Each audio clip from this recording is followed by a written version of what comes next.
Bienvenidos chicos a su primera clase de español de grado séptimo. Como se les dice en la presentación del programa, aunque se va a ver contextos y temas similares a sexto, pues acá en séptimo se van a profundizar. Nuestro primer tema es el texto narrativo.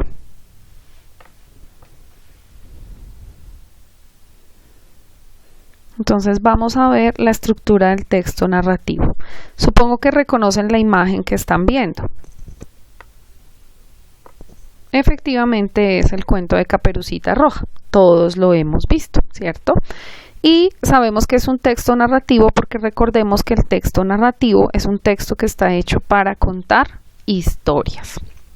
El texto narrativo nos cuenta una historia y para contar algo necesitamos un tiempo, necesitamos un espacio, necesitamos saber quién actúa en esa acción, ¿cierto? Eso va a ser los elementos de la narración.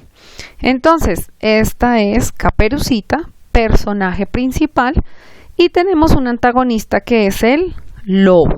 Estos dos serán los principales elementos de esta narración, que serán el personaje principal y su antagonista.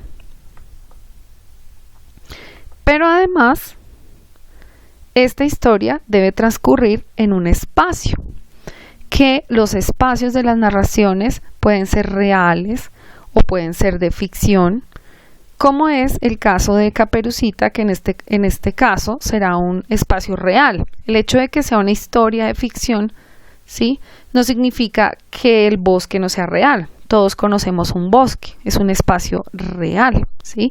Quiere decir que el autor trajo a su historia un contexto que es muy real, que es el bosque, ¿cierto? También hay espacios abiertos, espacios cerrados, en este caso es un espacio abierto. Y ese será nuestro siguiente elemento de la narración, el espacio. En este caso será el bosque. Por otra parte tenemos el narrador, que no es el mismo autor. El autor inventa la historia, pero no la cuenta.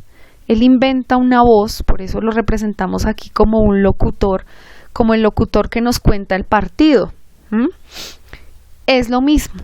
Este narrador es como ese locutor, esa voz que se inventa el autor para contarnos la historia.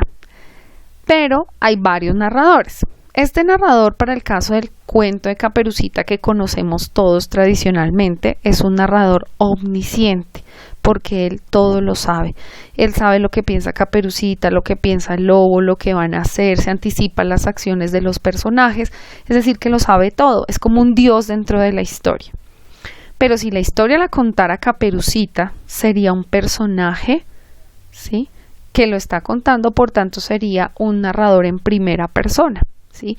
Y ya hablaría de yo. Entonces diría, yo fui a buscar a mi abuelita por el bosque porque mi mamá me lo pidió, cuando me encontré con un lobo feroz.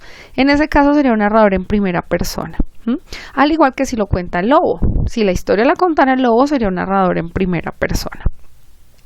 Pero si la historia la contara la abuelita, sería un narrador testigo, porque aunque no vive los hechos, ¿sí?, o si lo contara la vecina de la abuelita, no vive los hechos, pero sabe la historia, ¿sí?, y la va a contar desde otra perspectiva. Ese también sería un narrador. Entonces el autor, que es el que crea la historia, decide quién va a contar la historia, y ese será nuestro narrador. Pero las historias también pasan en un tiempo. Y cuando hablamos de tiempo, no me estoy hablando si transcurre en 2 días, en 3 días, no, estamos hablando qué saltos en el tiempo tiene la historia.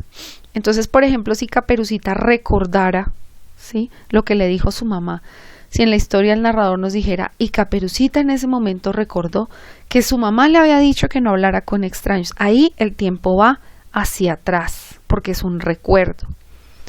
Y si el lobo hablara y dijera, ahora estoy pensando que en 1 hora me voy a comer a Caperucita, el tiempo iría hacia adelante, ¿sí?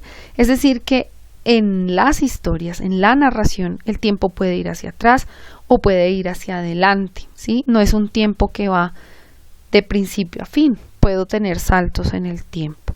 Y esos son los elementos de la narración que debemos ubicar en nuestro libro Por todos los dioses.